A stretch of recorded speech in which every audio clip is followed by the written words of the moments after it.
त्यांनी 23 लाभार्थी निवडीचं नियोजन केलं असून त्याची रक्कम 11,90,000 रुपयाचं नियोजन आहे सर.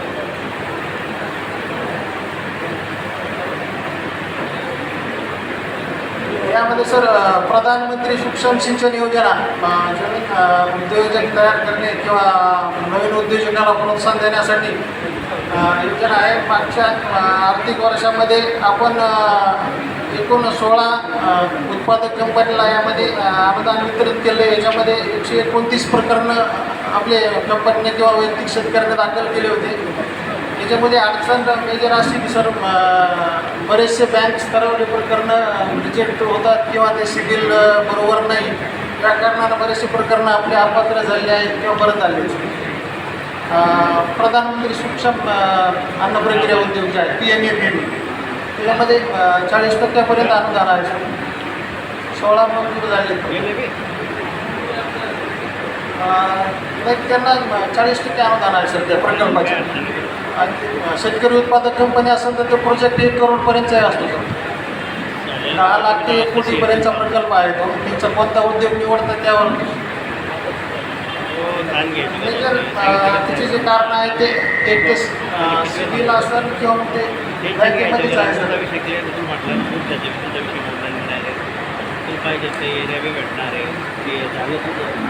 PM किसानचा सर आता विषय झाला होता. एकूण लाभार्थी आपले 37,627 आहेत खातेदार.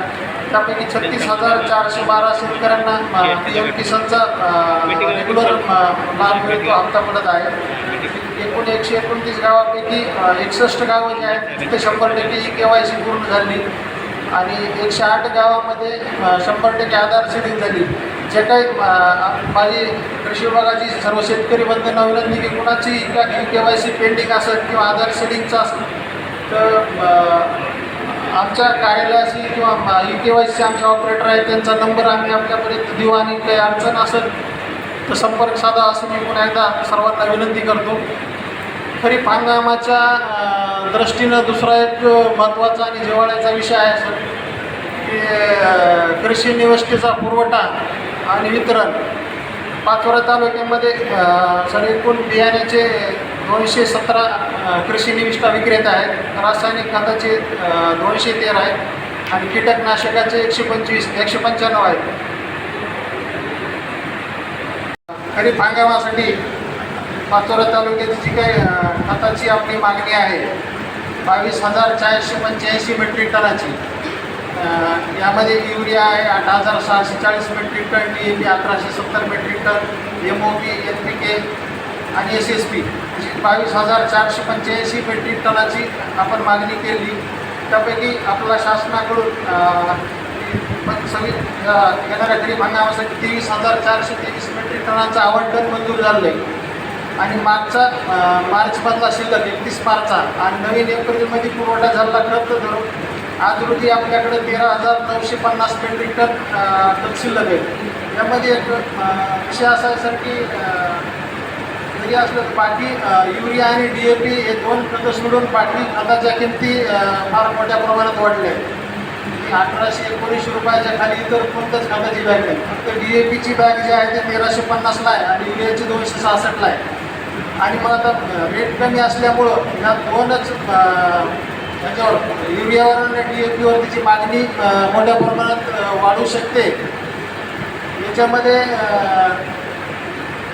खताचं जे काही नियंत्रण आहे शेतकऱ्यांना सुरळीत खत उपलब्ध व्हावं आणि काही काळाबाजार होऊ नये म्हणून आम्ही जेवढे काही आपले खत विक्रेते आहेत तर तालुक्यातील सर्व खत विक्री केंद्रावर आमच्या कृषी सहाय्यकाची नियुक्ती केली.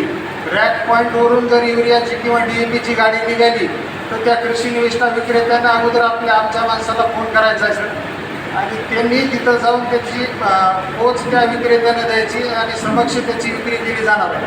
फक्त याच्यामध्ये शेतकऱ्यांना मी असं आव्हान आहे की आपल्याला जे काही लागेल ते गरजे पुरतच युरिया घ्या. एकदाच पुढच्या भविष्याचा किंवा रंगीचा युरियाची खरेदीची म्हणजे गडबड करू नका. पुरवठा सुरळीत होणार आहे. थोडीशी युद्धजन्य परिस्थितीमध्ये मध्ये चर्चा होती म्हणजे आता सुरळीत पुरवठा सुरू झाला आहे. तर आपण बी खत खरेदीबाबत सर्व शेतकरी नक्कीच कृषी निष्ठा विक्रेत्यांना किंवा प्रशासनाला सहकार्य करतील अशी अपेक्षा आहे. काय आपलं मेजर कापूस, मका आणि सोयाबीन तीनच पिकं मेजर आहेत.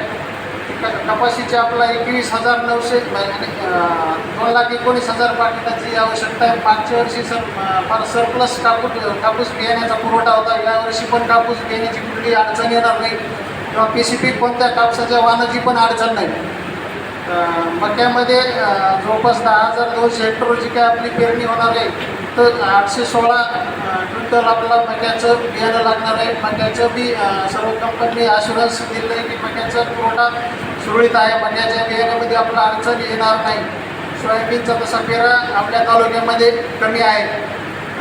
जरी 1,350 क्विंटल आपण सोयाबीन म्हणत असलं तर यापैकी 60% जे आहे, 60 ते 70% शेतकरी घरचं सोयाबीन बियाणं पेरतात. आणि आमचं बी आव्हान आहे की सर्व शेतकऱ्यांनी सोयाबीनचं आपल्या घरच्या घरी सोयाबीन बियाण्याची उगवण शक्ती तपासून घरचंच सोयाबीन बियाणं पेरावं. तुम्हाला काही बाजारातून जास्त सोयाबीन बियाणे घेण्याची आवश्यकता नाही आहे. आपल्याकडं स्वयंचलित हवामान केंद्र एकूण 7 आहेत सर.